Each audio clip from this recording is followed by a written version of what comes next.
do today to supersize your business. Sharon Horne-Ellstrom here. We're doing a roundup in each of the 9 life framework areas in the middle of the month this year as part of our finishing 2025 strong and heading into 2026 absolutely ramped up and ready to go to create what it is that we want in our business and in our life, but in our business first and foremost. So what the heck is a roundup, and what does it involve? It's basically, we're looking at what happened in 2025 and we're capturing that. I say write it down. If you don't write it down, it's like it didn't happen. One of the powerful things, the most powerful things about writing some of these things down is you're signaling to the world and the universe and whatever you believe in that you want more of that.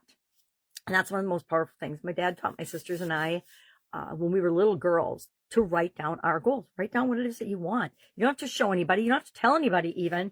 But as soon as you write that down, it makes it more real. And the universe starts aligning things and things start happening to make sure that that happens for us. I've got so many examples of that in my life.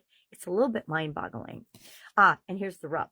It works for positive things and negative things. So the times I've been working on and thinking about things in my life and thinking they weren't going to happen, I was going to have more problems and challenges. Guess what I got? More problems and challenges.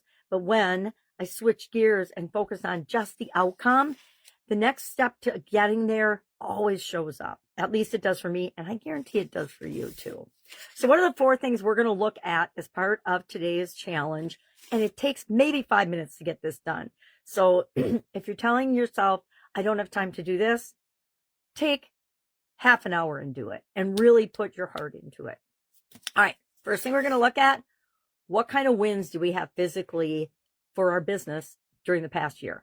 I say write out and brainstorm everything you can think of. This is one where I take a little tablet or a piece of paper or a little notebook with me, and I carry it around all day, because when something pops into my head that was a win from last year physically, I'm going to write that down.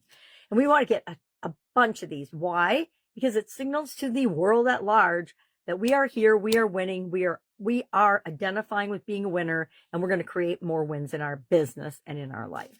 Secondly, we're going to capture 3 lessons learned. Now, I say all the wins you possibly can, because that's focusing on what we want. Lessons learned are focusing on what we want, but what I find happens with me and a lot of the people that I work with, when we are looking back at lessons learned, we also revisit the negative that caused us to learn that lesson. And unless we're going and doing that on purpose to kind of eliminate and minimize that and the emotions and the drama and the trauma and all the challenges that were with that, and really focusing on what we learned and how we're going to take that lesson learned forward with us in the new year, we will just get bogged down in that. And I'm trying and doing very well, actually, at not doing that this year. And I want to take that learning. One of my lessons I learned was, don't dwell on the past. There's nothing you can do about it. Don't beat yourself up or use negative self-talk about how I should have known better. Because if I would have known better at the time, I would have done better, right? So physically, what are some lessons you learned about your business? Maybe the parking lot needs repair. Oh, we'll talk about this next. Biggest challenge. What is the biggest physical challenge for your business right now that you haven't resolved this year that you want to make sure you take care of next year? Maybe if you have a physical location, maybe your parking lot needs resurfacing because there's a bunch of potholes in it. I'm just looking for what are some physical real examples that could apply here. Maybe there's a system or a process that needs updating or reviewing for your organization. Maybe y'all have incorporated a bunch of AI processes into how you do your jobs in the organization, but you have not put those in your standard operating procedures, or you haven't documented your procedures of how those integrate so that the next person knows how to use it and how to do it, right? That would be an example of a physical thing. Hey, we need to create these. And even if they're digital, they can be printed out. So they're physical things is how I define that. It's up to you to define it any way that you want. Fourth thing we're going to capture is, what are the top 3 physical things we want to make sure that we deal with next year? Or the top 3 goals, physical goals for our organization that we want to deal with. Maybe we want to do a facelift on our business. Maybe we want to do a facelift on and a revamp of our website or our landing page or our video sales site or whatever it might be. Maybe we want to create some more lead magnets if you're a digital creator or a coach. Whatever it is, 3 of those. So bunch of wins, just capture wins all day long.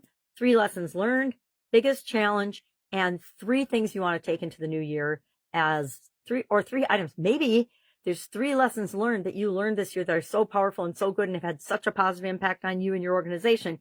You want to make sure you carry those into the new year. Maybe you have an end of the year roundup and wrap up with your executive team or with your team, whatever is appropriate for you.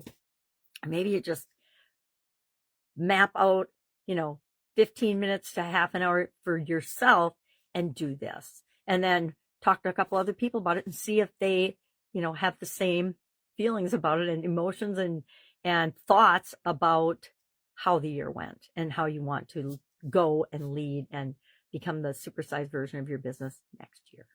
All right. Any questions about this? Just reach out and ask. It's eerily quiet in the world right now with everybody getting ready for the holidays. And maybe it's not quiet for everybody else, but for me, it's very quiet and very, very calm. And I am absolutely loving it for a change. All right. But that means I have time if you need help. Just ask. Have an awesome day. And I'll, of course, be with you tomorrow.